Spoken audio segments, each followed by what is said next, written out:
اتم نمبر صورت د جمله اسمیه ادا دی چې مبتدا به مفرد وي او خبر چې دا کله کله صفت مشبه وي. نو چې کله جمله اسمیه په داسې حالت کې وي بیا به یې ترکیب څنګه کوي؟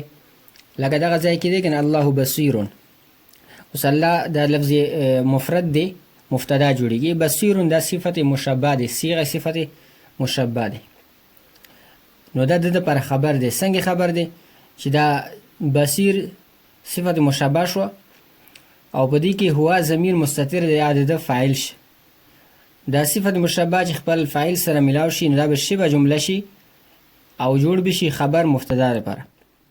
لفظ الله مبتدا، بصیر خبر، مبتدا خبر مل که جمله اسمیه خبریه بشي. الله کریم دا ترکیب هم دا سره لفظ الله چې د مبتدا جوړیږي، کریم دا صيغه صفت دی مشبه دی او هو ضمیر د ولا فاعل دی.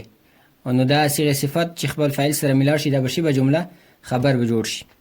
او دغه شان مثال الله چې الحج فریضه یا الله سمیع انت شریف، دا درې وړ ترکیبونه تقریبا هم دغه شان دي.